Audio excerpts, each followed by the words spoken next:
Hello everyone and welcome. This video is for class 9th, lesson poem number 8, titled as The Snake Train, and it is written by W.W.E. Ross, who is a Canadian poet. And let's talk about this poem now. This poem is about a snake who is being chased by a man with a stick, and that man is trying to harm that snake, or we can see he's trying to kill it. Now let's begin. The poet describes the incident in two ways.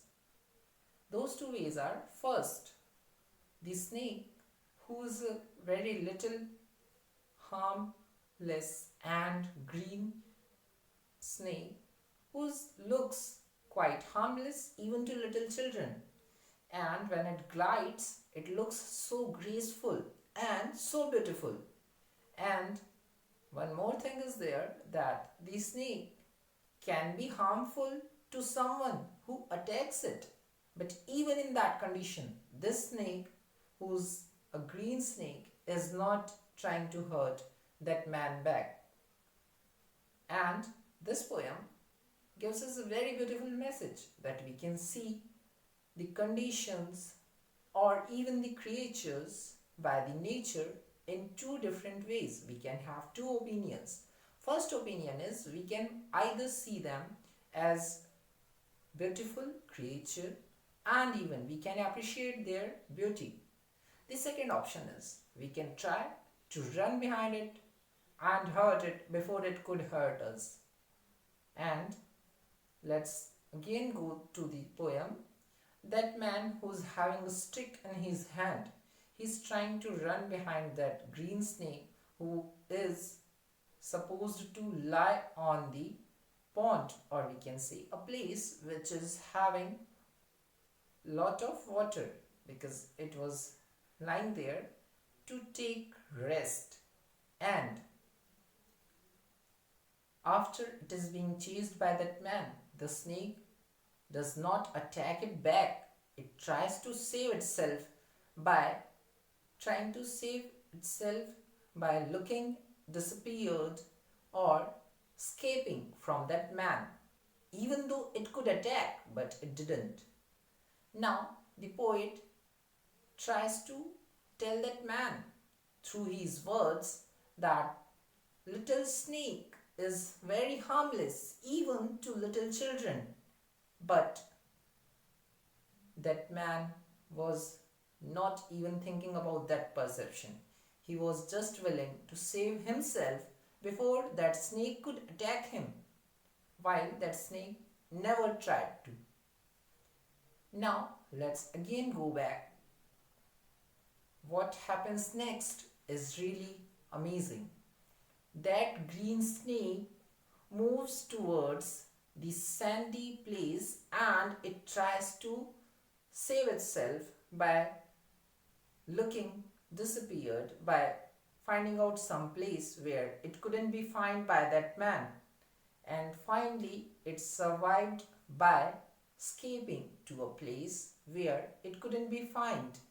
And the reason behind that is, it was surrounded by such place which was covering a lot of greenery, and that's why it was really difficult for that man who was having the stick to figure out that snake. And thus the snake, the little snake who is so beautiful, so graceful while moving, saves itself without trying to hurt him, even while that man was trying to. Thus, by this poem, the poet gives us a message that we should not look at any creature, even the snakes, in such a way that it is going to harm us, unless we try to harm them or they sense any kind of danger. They never attack anyone. Thus, the snake should not be killed immediately once it is looked, but they should be firstly tried to appreciated by that man. And even if it attacks back, you can try to save yourself. But the poet is quite sure that snake or any creature is not going to hurt you unless they feel any kind of danger while you are nearby them. And that's it for this poem. And the moral we can say is we need to appreciate the beauty of all the creatures, or we can look in another way that they can be harmful to us, they can hurt us if we figure out the first way right. That first way is appreciating their beauty. They are never going to attack upon us. We are always going to be safe, and the environmental balance is going to be kept on. While if we figure out that second way is better, and if we try to attack all the other animals before they could attack us, and we try to kill them, the environment will be unbalanced and it can be harmful to the whole society.